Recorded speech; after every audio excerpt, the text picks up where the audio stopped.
और news 18 India को दिए मेगा इंटरव्यू में पीएम मोदी ने ममता बनर्जी सरकार के ऊपर बड़ा हमला किया है। पीएम मोदी ने कहा कि ममता सरकार में महिलाओं पर अत्याचार हुआ है और इसका जवाब चुनाव में जनता देगी।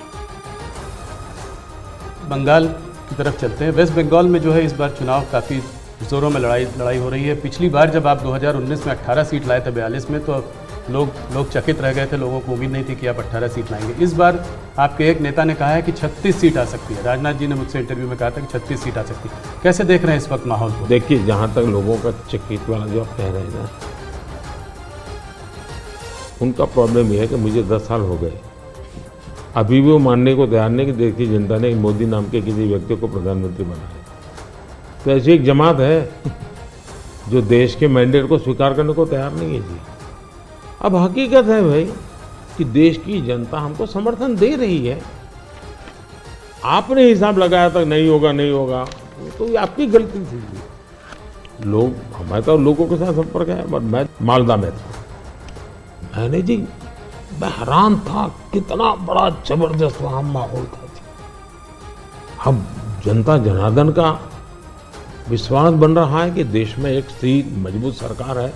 बंगाल में भी उसका परिणाम अच्छे मिले और टीएमसी के शासन में महिलाओं पर जो अत्याचार हो रहे हैं, संदेश खाली की जो घटना है, पूरे देश को हिला दिया है जी। और उसका गुस्सा निकलना है मतदान में। आखिर जनता के पास तो मताधिकार है, उसी से अपना गुस्सा निकालेंगे। तो गुस्सा निकलना है, बहुत स्वाभाविक है। आपने देखा होगा नोटों के ढेर। क्या कभी आपके टीवी वालों ने इतने सारे नोटों के ढेर कभी पकड़े गए देखा था? पिछले कुछ सालों में आप लगातार 50 करोड़ के ढेर, 300 करोड़ के ढेर, 250 करोड़ के ढेर, 200 करोड़ के ढेर। देश चौंक गया है जी। आप कितना इसको दबाने की कोशिश करो, लेकिन देश के दिल दिमाग में स्थिर हो चुका है कि ये लूटने वाले लोग हैं।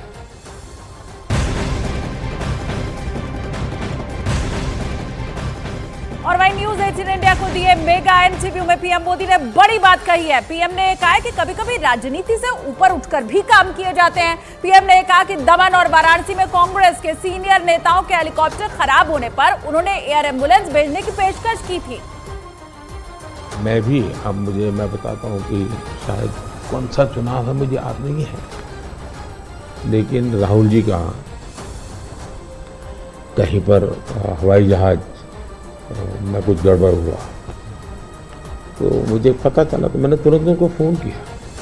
मैंने कहा भाई आपको कुछ दिक्कत हुई है, क्या हुआ है? ये हमारा कर्तव्य बनता है। मैं गुजरात का मुख्यमंत्री था और दमन में मैडम सोनिया जी, फिर हमारे अहमद पटेल साहब, वो सारे लोग, उनका हेलीकॉप्टर एकदम से क्रैश कर गया। मुझे पता चला, मैंने तुरंत फ़ोन किया। मैंने कहा मैं यहाँ से आपको एयर एम्बुलेंस भेजता हूँ। तो अहमद भाई ने मुझे कहा नहीं, अभी बिल्कुल हम लोग सलामत है, ये बात ठीक है, हेलीकॉप्टर को नुकसान हुआ है, लेकिन हमें कुछ तकलीफ नहीं हुई है। एक बार सोनिया जी काशी गई थी इलेक्शन कैंपेन में, और वहाँ उनको तबीयत एकदम ख़राब हो गई, तो मैंने तुरंत यहाँ से सबको भेजा। मैंने कहा भाई देखो क्या मामला है, या तो हवाई जहाज दो उनको।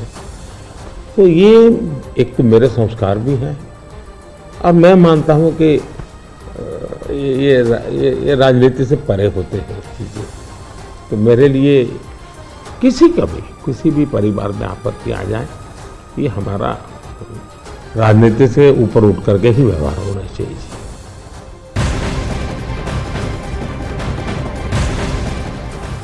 और वही न्यूज 18 इंडिया को दिए मेगा इंटरव्यू में पीएम मोदी ने भारत रत्न और पद्म पुरस्कारों को लेकर बड़ा दावा कर दिया। पीएम ने कहा कि हमने किसी दल को देखकर सम्मान नहीं दिया है, बल्कि उन्हें सम्मानित किया है जो कि पुरस्कारों के वास्तविक हकदार थे। हमने भारत रत्न दिया तो किसको दिया? प्रणब मुखर्जी, नरसिम्हा राव, चौधरी चरण सिंह जी, कर्पूरी ठाकुर। और इस देश में किसी ने क्वेश्चन नहीं किया कि मोदी जी तो इनको क्यों भारत रत्न दे रहे हैं? सबको लगता हाँ यार ये ड्यू था, डिजर्व था। किस दल के थे? हमारे खिलाफ ढेर सारी बातें उन्होंने बताई हुई ऐसे लोग हैं, लेकिन निर्णय उसके आधार पर नहीं होता है। आप पद्म पुरस्कार देखिए, मुलायम सिंह जी, असम के तरुण गोगोई जी, पीए सांगमा जी, जमीर जी,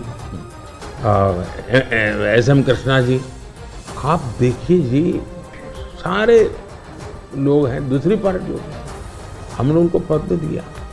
हम पद देते हैं उनको अपने अपने क्षेत्र में जो उनका योगदान है, देश के लिए जो भी उन्होंने किया है, ये देश का दायित्व है। अवार्ड देश का है, दल का नहीं है जी। ये मोदी की पर्सनल प्रॉपर्टी नहीं है, ये भारतीय जनता पार्टी का उस पर कॉपीराइट नहीं है जी।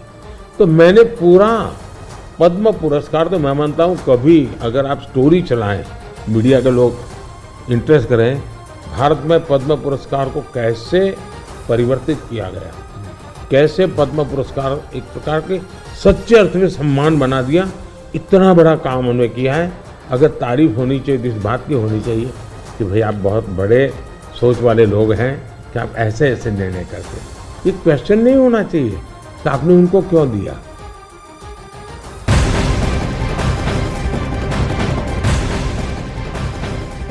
न्यूज 18 इंडिया को दिए मेगा इंटरव्यू में पीएम मोदी ने ईडी और सीबीआई को लेकर लगाए जा रहे आरोपों का खंडन किया। पीएम ने विपक्ष के आरोपों को बेबुनियाद बताया। ऑपोजिशन की सारी पार्टीज, राहुल गांधी, कांग्रेस, सब ये कहते हैं कि मोदी जी ये जो है मैच फिक्सिंग कर रहे हैं इस चुनाव पर। उन्होंने कहा है कि ईडी, सीबीआई और ईवीएम के बिना आप चुनाव नहीं जीत सकते। क्या कहेंगे आप? ईवीएम का जवाब तो देश की सुप्रीम कोर्ट ने दे दिया है, और 2014 में इनके पास ईडी थी, इनके पास सीबीआई थी, तो हार क्यों गए वो? मेरे होम मिनिस्टर तक को जेल में डाल दिया था, तो हार क्यों तो गए वो? अगर ईडी सीबीआई से चुनाव जीते जाते तो ईडी सीबीआई का काम तो इतने सालों तक कांग्रेस ने किया है, वो जीत जाते हैं जी। और इतना बड़ा देश एक म्यूनसिपैलिटी का चुनाव फिक्स नहीं कर सकते हो भाई, जरा करके देखो, ये संभव होता है क्या फिक्सिंग? क्या क्या दुनिया को मूर्ख बना। लेकिन दुख इस बात का है कि ऐसी बातें करने वालों को आप मीडिया के लोग उनको पूछने के बजाय हमको पूछते हो।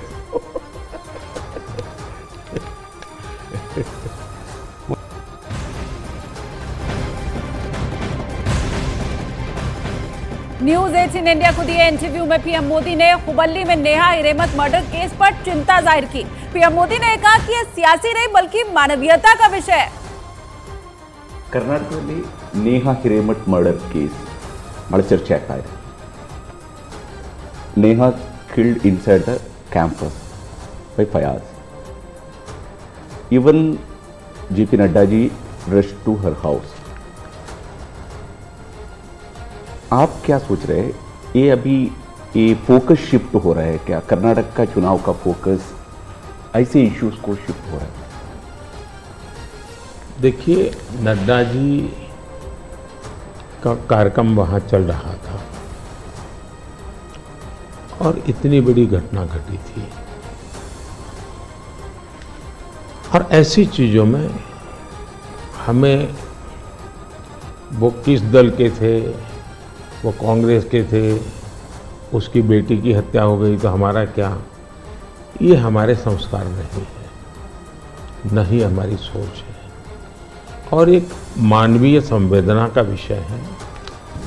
और मैं मानता हूँ कि अच्छा हुआ अध्यक्ष जी ने इतनी चुनाव की आपाधापी में भी उनके सांत्वना देने का प्रयास किया है। ये पूरी तरह मानवीय व्यवहार है।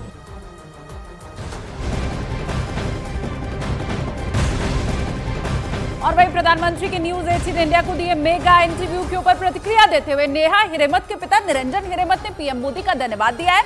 उन्होंने कहा कि मोदी जी के कहने से कि वो उनके साथ खड़े हैं, उन्हें न्याय मिलने की संभावना और बढ़ गई है।